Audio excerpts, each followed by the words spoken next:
Welcome to the Journal of Biophilic Design podcast. Thanks for joining us today on the Journal of Biophilic Design. We're really excited to be joined by Frankie Boyle, and she's writing an article in our issue of the Journal of Biophilic Design, which has a pure focus on light, jammed packed with ideas and case studies and science and everything else. So make sure you do sign up to the Journal of Biophilic Design website and go and become a subscriber. That'd be even better. Frankie is a neurodivergent UK-based light artist who merges scientific inquiry with creative expression, and her work is absolutely beautiful. It's stunning, it's thought-provoking, she does amazing collaborations. And she's also armed with knowledge of physics, colour theory, and the psychology of perception. So her work explores this psychological and emotional impact of light, while also creating these beautiful immersive installations that take us on a journey of self-discovery. You've got a fabulous and really deep understanding of the role of light has in communication, cognitive processing and well-being, Frankie. And I'm really thrilled for you to be on the podcast with us today. Thanks for joining us.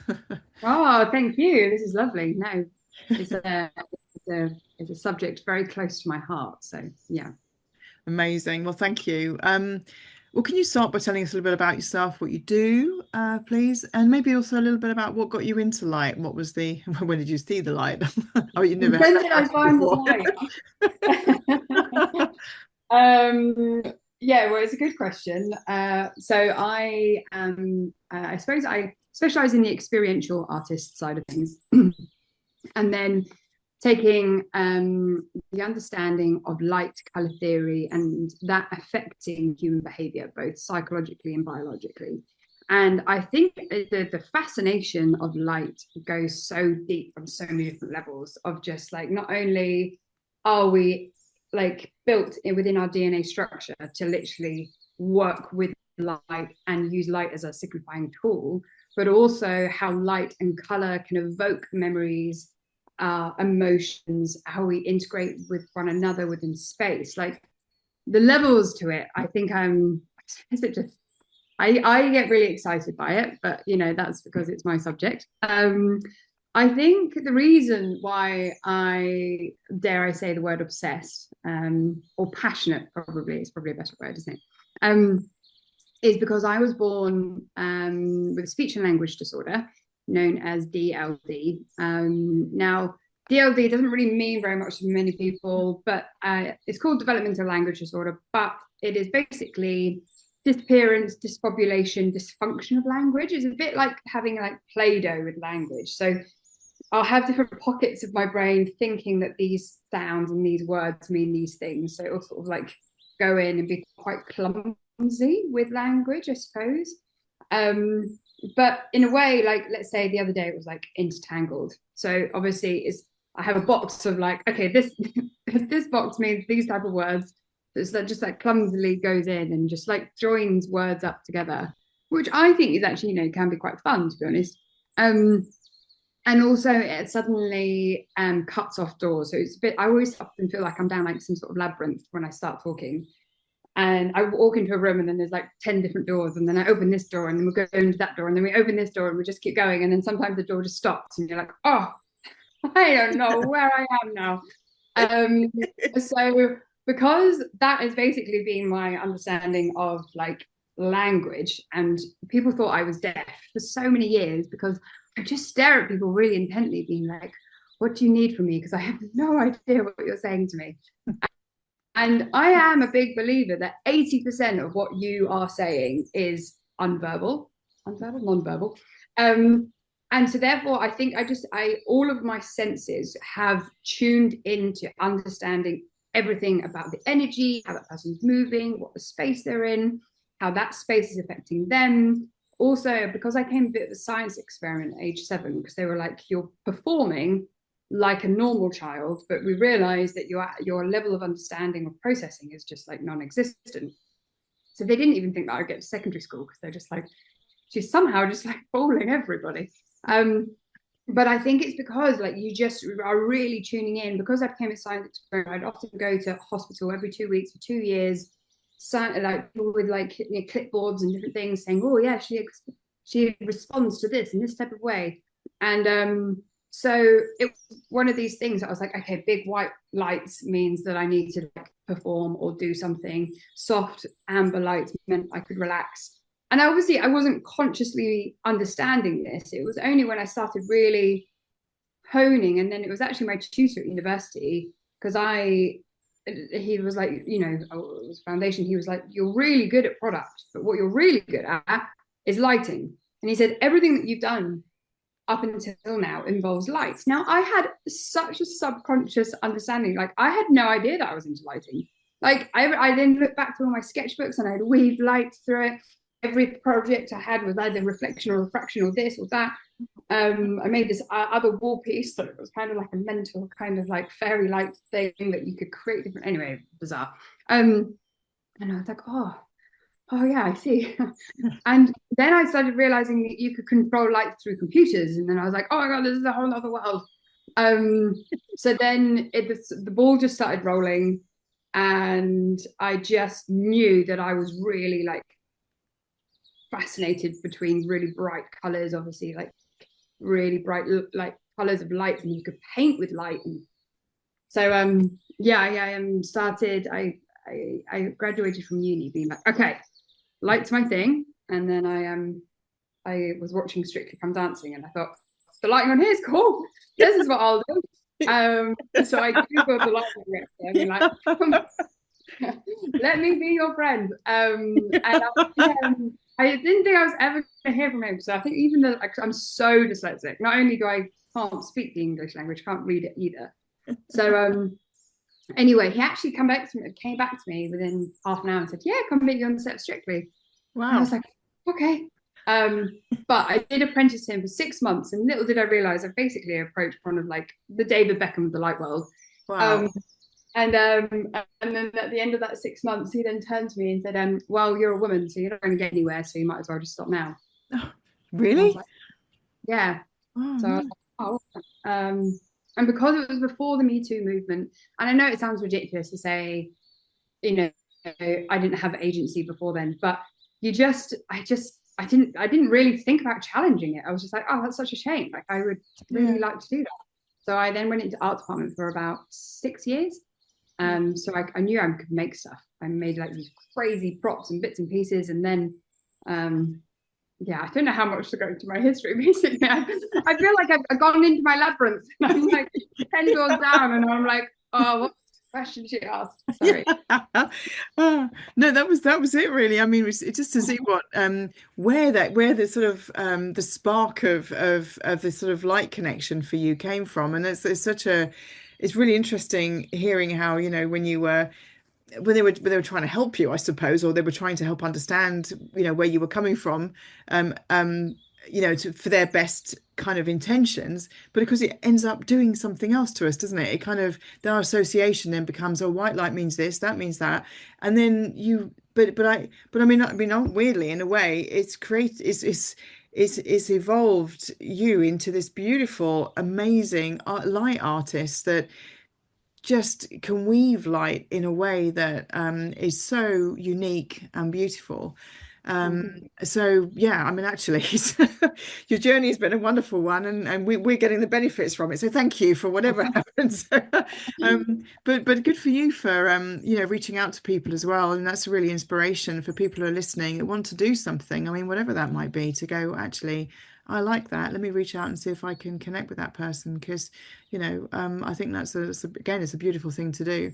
But I hear you as well about the whole, you know, man world, woman world, that you're not going to get anywhere. And yeah, anyway, but that's I, yeah, I've had about 3 instances in my life where men have been like gatekeepers, been like, you yeah, shall not pass. Um, oh, okay. And to be honest with you, I 100% wouldn't be where I am today without those situations. At the time, they break you, yeah, and you just don't know, like, you know, you're just like, but, and don't get me wrong, it's taken longer to get to the places that I wanted to be. And dare I say, if I didn't have those gatekeeper situations, I would, other variations of a theme. But the resilience, and also like knowing when you can sort of accelerate or push back, or exactly. I think that also comes with age. It comes with age as well. I think, like you say, once you've been through those things, a few hoops, a few times, you're like, actually, no. You realize it just gets to the point where you actually know, I really want to do it the way I want to do it, and I'm going to do it how I want to do it. So I want to talk to you about your exploration of light, actually, and about how you use shapes and color and movement. Obviously, biophilic design for us is all about shapes and color and lights and textures and sort of sensory experience. Can you, it's sort of an intangible thing to describe maybe, but can you describe how you explore light and how it helps communicate a message, maybe? Yeah, definitely.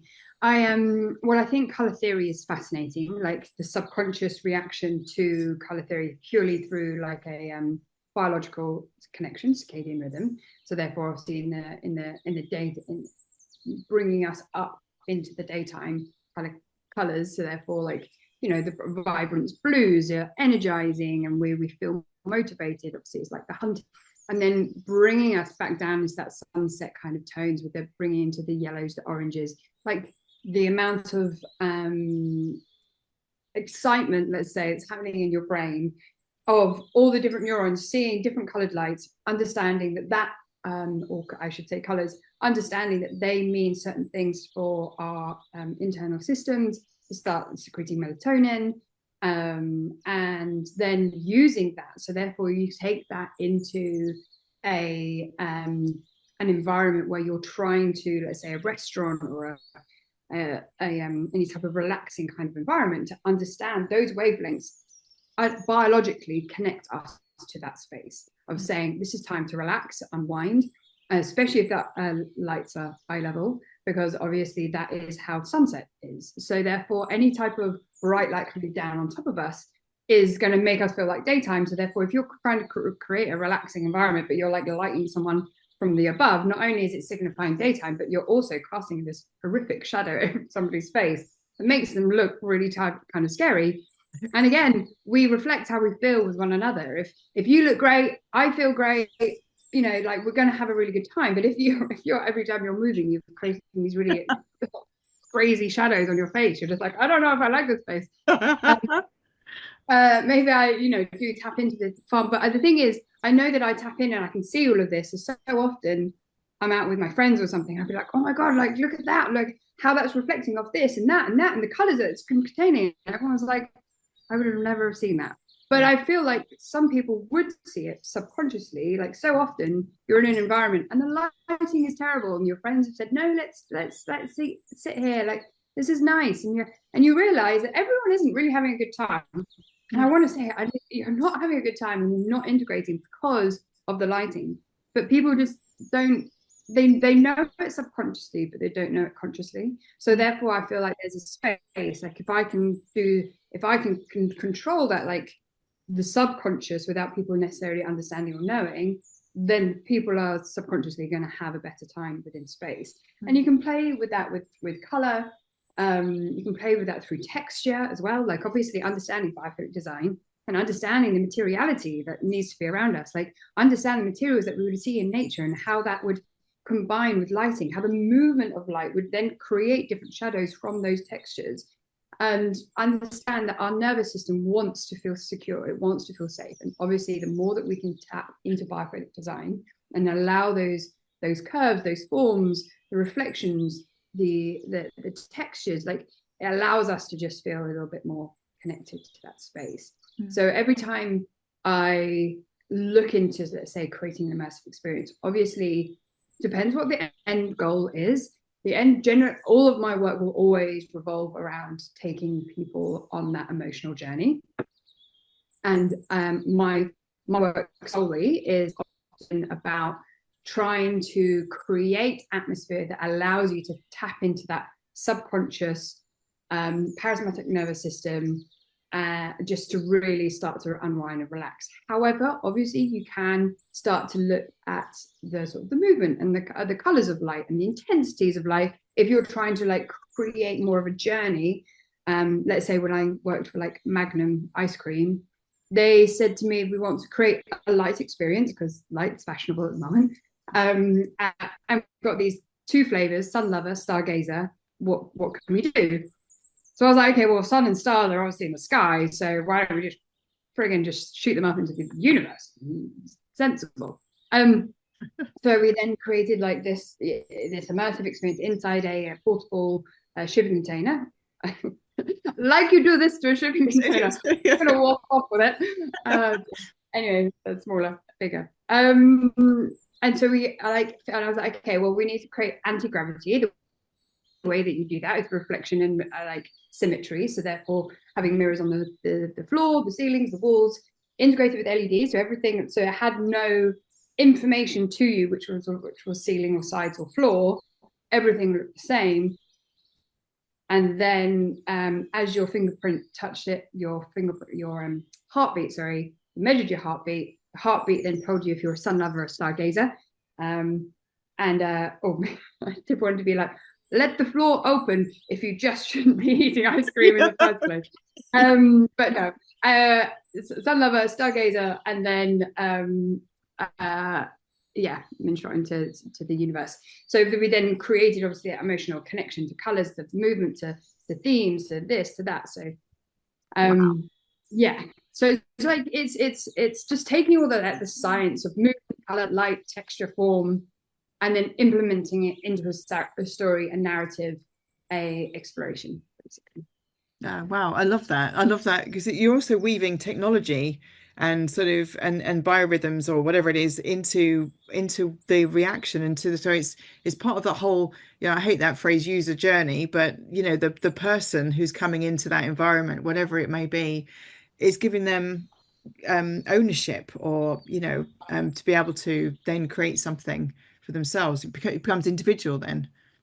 100%. And I think interactivity is a really interesting theme. I think, especially in tech and art, people get really obsessed with interactivity. Like so often you can create something like, okay, how does it interact with me? And what can I do? And it's really interesting. Like when you're a painter, if you've painted a painting, you have it on the wall, you don't expect to be able to change the color because the artist has said, I want that to be green. I want that to be, they have set those colors. As soon as you work in tech, they sort of want to have some sort of effect to that. And they're like, no, I want to change it. And it's like, it's this really interesting balance where therefore, but I find interactivity on, like you say, on a biometric kind of scale, that's really interesting. Like when we did work for, did an installation for Samsung called the Field of Arts. Now, again, Samsung, they wanted some sort of integration with their app, which was all about the heartbeat. It was, and they were like, okay, what kind of experience can we do with the heartbeat? And then I was thinking, okay, well, let's take people back into something that they already understand. Like, again, tap into that biophilic design, tap into what do people for billions and billions of years understand within nature. And that's like a wheat field. So, okay, so we understand walking through a wheat field. Now let's flip that and then make it more interactive. And I think that is the key to immersing and fascinating people, is taking something really simplistic, something that we really understand already, and just flipping it, like literally just making one slight change. So therefore making a wheat field, but we made it out of fiber optics. And then the heartbeat then got interacted into the fiber optics. So therefore your beat of your heart then integrated within these fibers. And as you walked in, you could play with fibers. So you're integrating with your own heartbeat. Now, I think that something like that is really interesting in the interactivity, because you literally are the experience. And I think that to create that, like that sort of like the essence of immersion and interactivity, is to take something that you really have ownership over, rather than saying, if you lift your arm up, that goes up too. Like that is like, I just sort of feel like the phone is the most interactive thing that we have in our pockets. It's a piece of glass that everybody has, and it will change constantly. And you can create all the different type of like games and taps, but like just because you make something bigger, let's say the amount of times people come to me and say, oh, let's make projection, you're just creating the thing that all of us have in our pockets bigger and like more kind of clumsy. Like that isn't interactivity. That's just making a gimmick of something that we already have. Why don't you take something like so biologically or psychologically connected to us and then invert it and then have this like more of a visceral connection to the experience? Yeah. Wow. That's a brilliant way of describing what you do and how you do it. Do you know what I mean? And like you say, I think people have might have an idea of like how you can do light, but I also do want to talk about, how as designers, if somebody wants to install lighting, and just even what you just said there about having daylight above our heads, we know that. So it's like daylight, that means, we're awake and all that kind of thing. But like, having it on the horizon, where should we be placing lights? So for me, there's always a value, and I'm always trying to advocate, which is why I've got, I get experts like yourself on, so that if as designers or architects or even facility managers, whoever it is, or people in schools and healthcare, they there's such a value being armed with knowledge so you understand how lighting works, for instance, but also then finding a lighting expert that you can collaborate with, that you gel with, that you can then like really push your ideas somewhere, which would create this beautiful haven for people to flourish in, to work in, to live into. And you used the word comfort before. um I think that's such a value, really. Oh my Um, God. I think like, so I got even asked the other day, like, well, do you collaborate with people?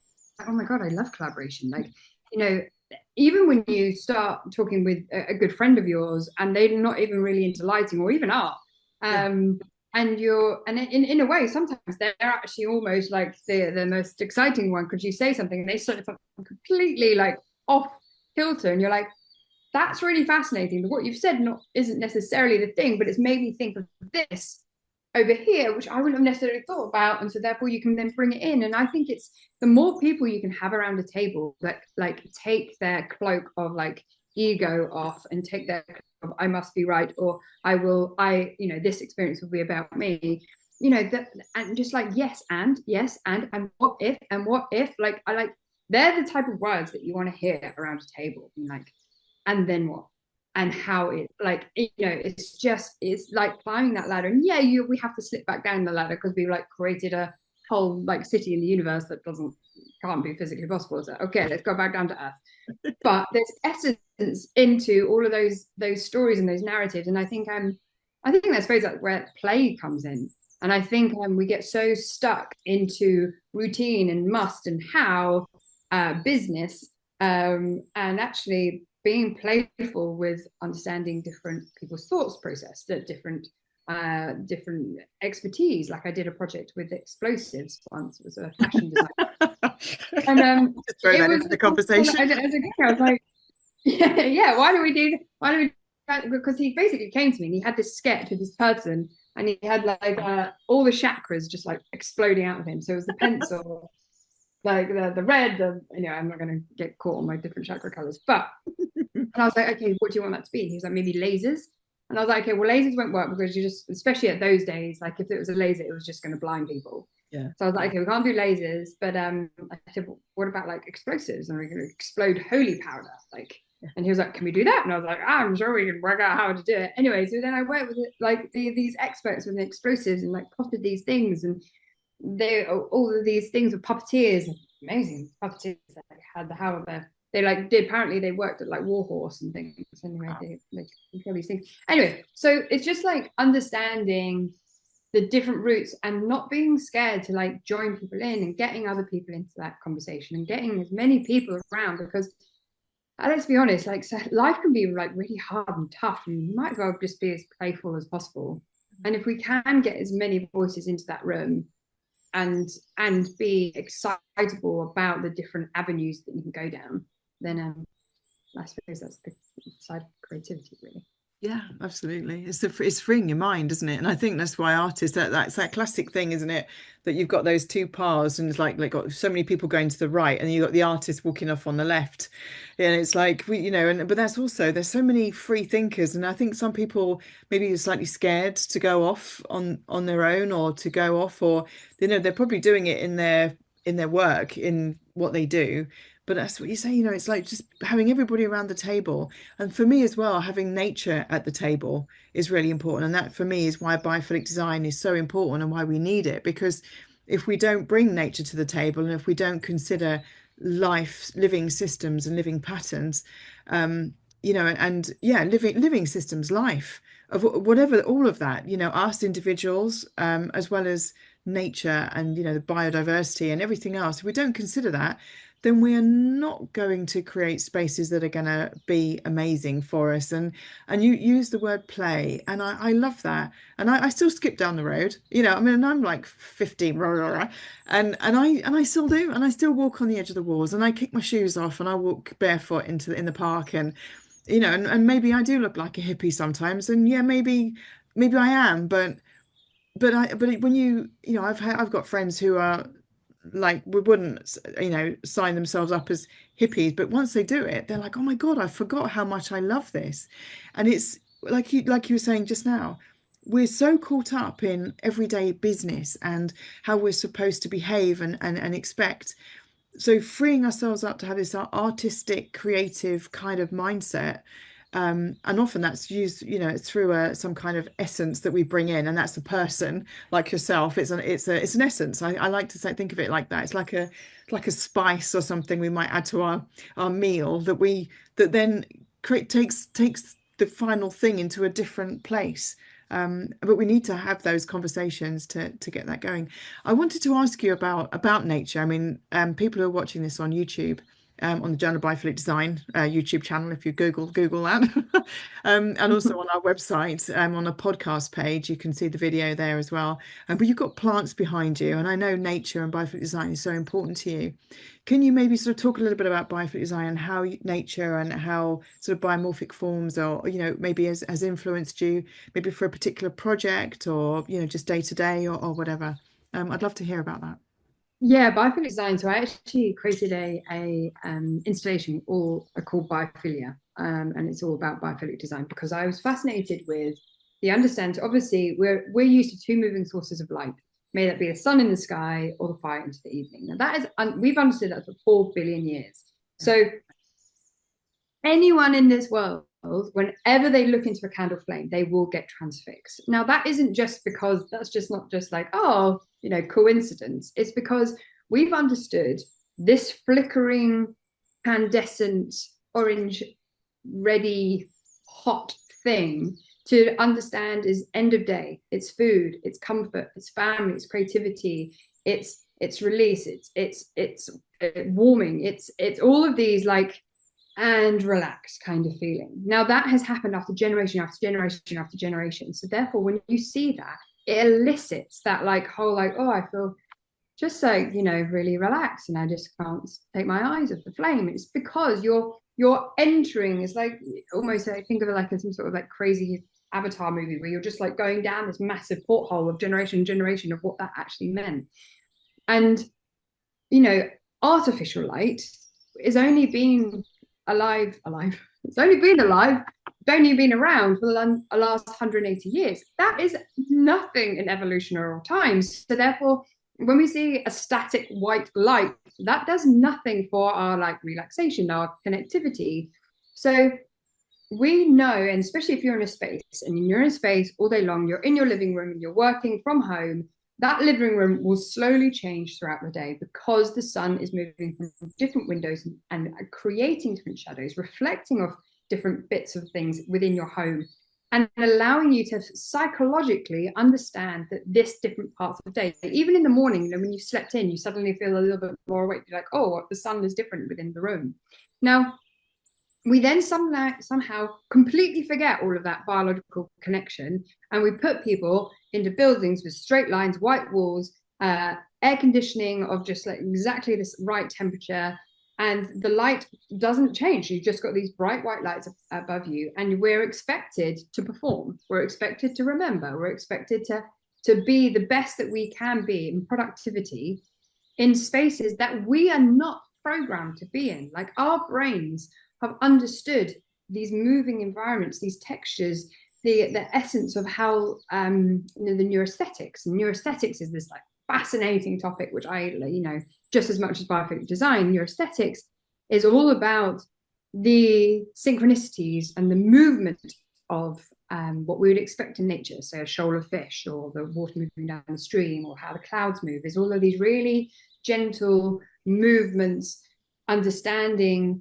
of the living organism, basically. So taking those essence, and that is how our brains function. Like, the very reason we're obsessed with TikTok is because it's movement. Like, our brains have been programmed through hunting and being hunted. Any type of movement which isn't neuroaesthetic catches our eye, because it's like, okay, are we trying to find something, or are we just about to be eaten by a tiger?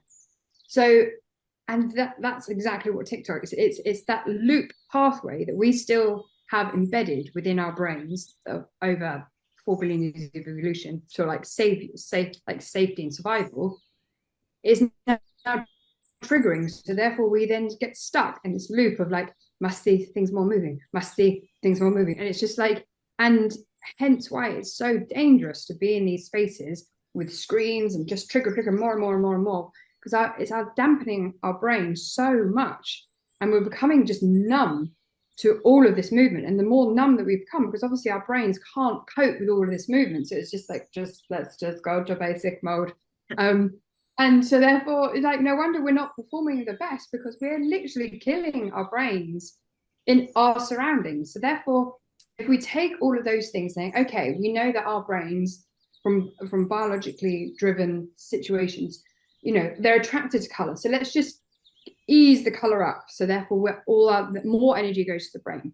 Okay, let's not have like glare and lights, because again, that will create more energy going to that, trying to level that out. Let's take that out of the room.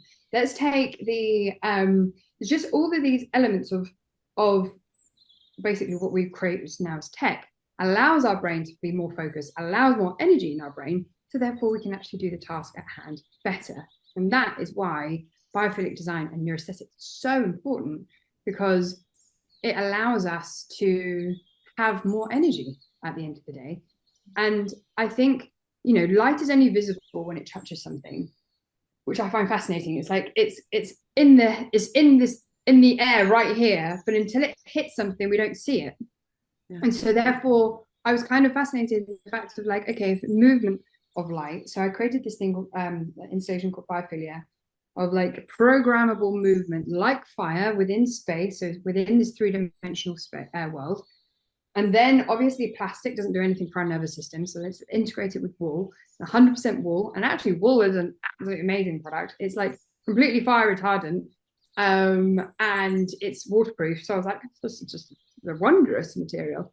Anyway, it then also gives this really lovely richness to the light, and takes away pixels, which I hate pixels, don't like that. So, and then when you then start like really playing with it, you can create this like big fire or small fire, or this or that, or like the birds moving with the shoals of fish. And when you create it within space and it entangle itself, and you allow, it's like watching that bird through the sky. Like, if you see a bird go through past, you'll be fixated on that bird. So therefore, why don't you take this space and then play again, taking something really basic and really simple, but then turning on its head of just like creating and watching that dot of light. And often when biophilia, when I have the most simplistic content on, which is just like one bolt of light just going through it, it's the crowd's favorite, because they're just like, like, it's like really like relaxing nervous system. Kids absolutely love it, and adults like are just fascinated by it. So it's, just taking again something so simple and then just like integrating and playing with it.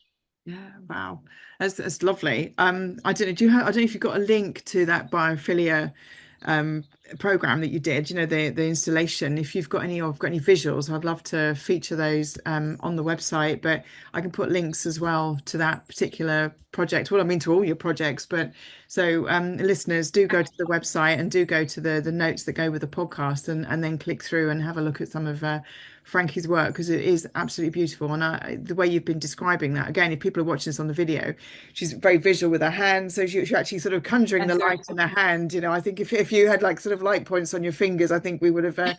actually experienced that. Ta-da! I love it.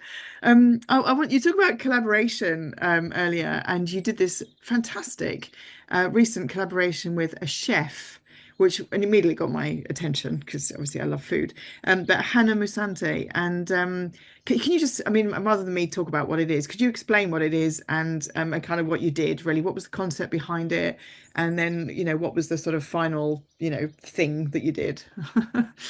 The final thing, The final thing. I have because I'm obsessed with senses. Food is obviously, taste is one of the biggest things, and both my parents are chefs. Oh, really? So I was brought up as a chef at the age of 14 in the kitchens, and it was the only way that I could actually spend time with my parents.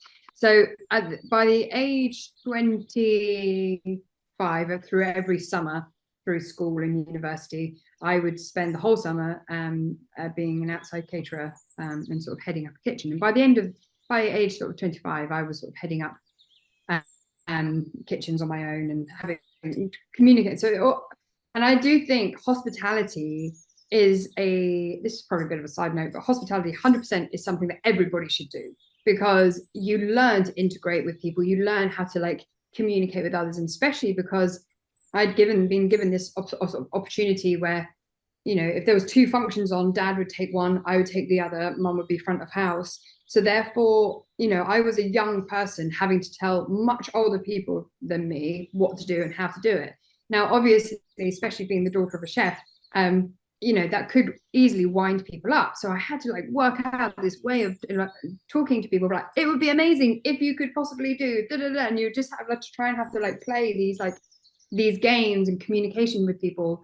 And the thing is, if you are doing a wedding for 200 people, those 200 people need to be sat and eating all at the same time. You can't just turn to the bride and say, I'm really sorry, your oven, died. We can't, your wedding will have to be cancelled.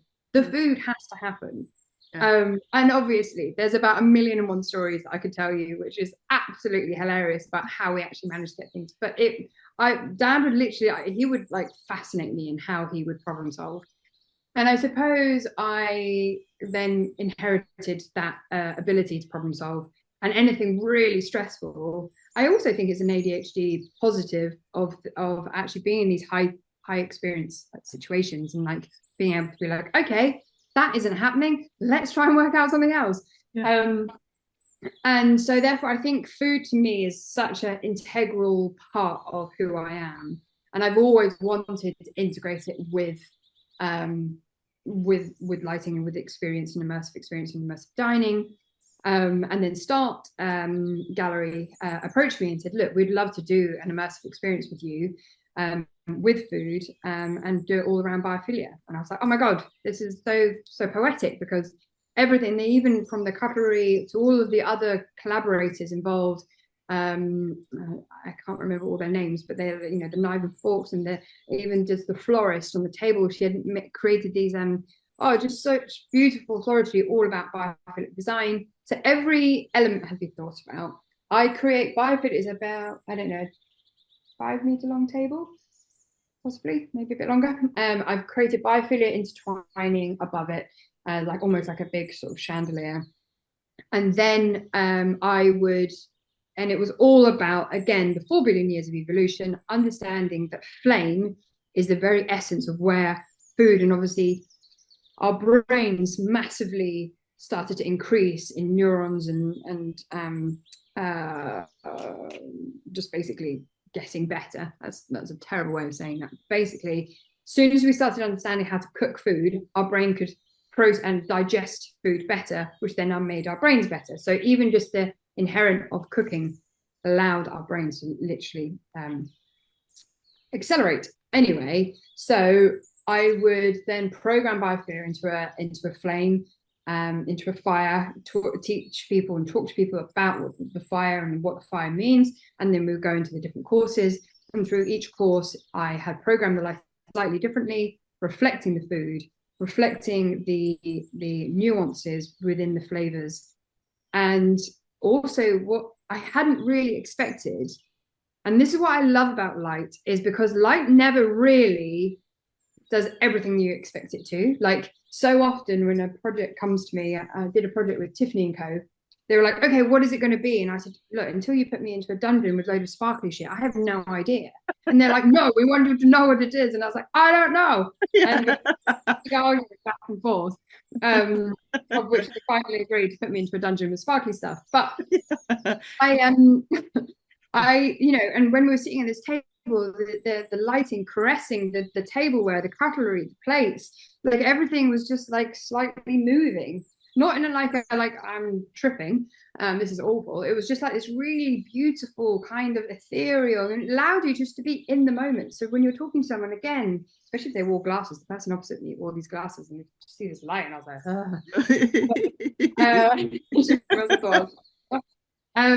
but it was just this like, and then when the color change happened, again, your like subconscious is saying, okay, we're starting again. It's something fresh. It's something new. It's not like one kind of static information palette of just like a long intensity. We're changing it up. So therefore, people were like, wow, that went really quickly, and I could stay here forever, and that was really nice. And because you're changing that system up, you're not allowing someone to get really, you know, sort of like bogged down in just like the boring, as it were.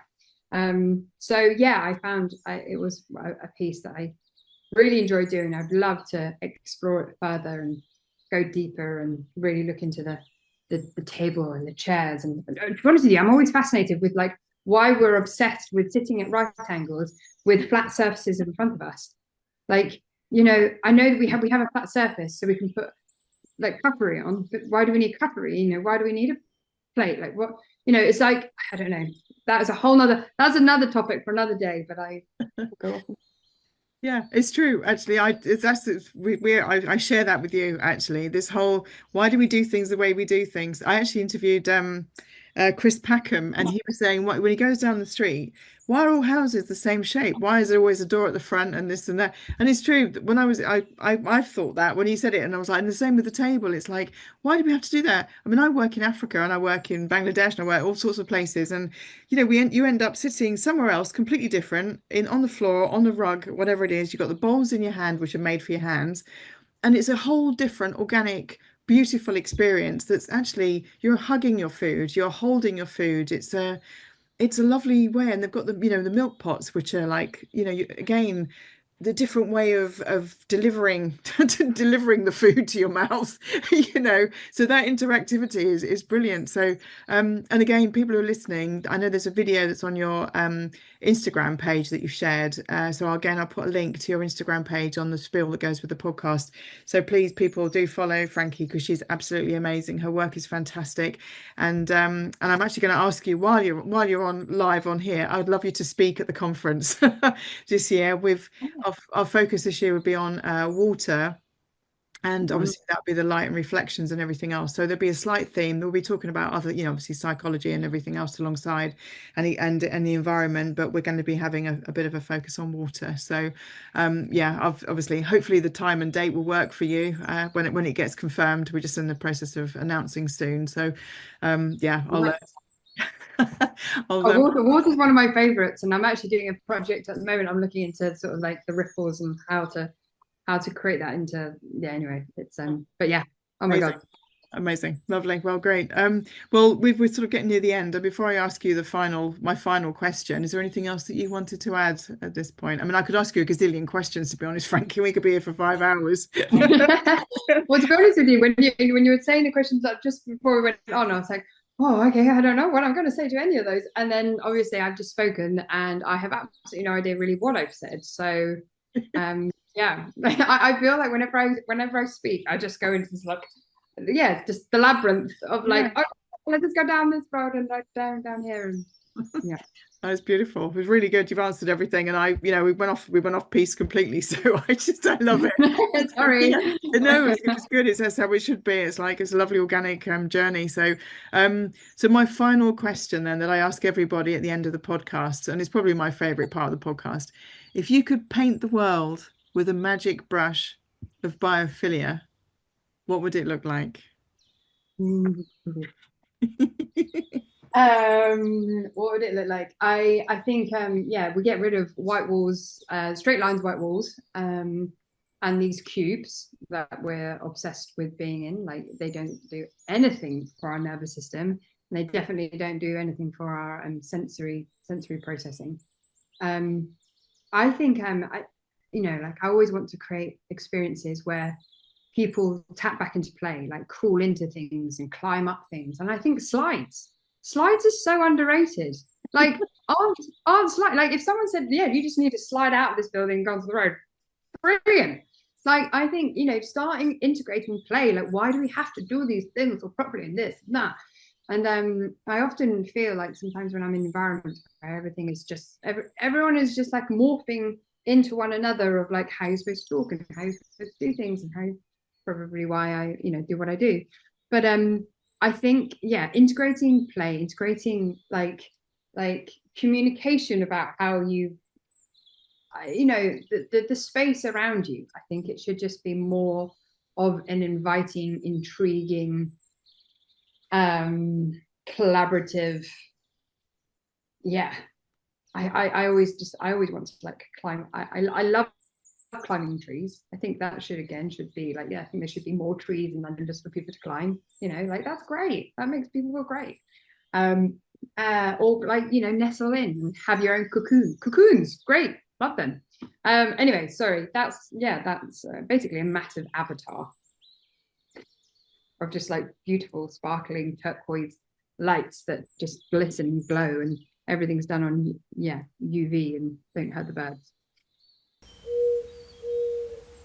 Thank you for listening to the Journal of Biophilic Design podcast.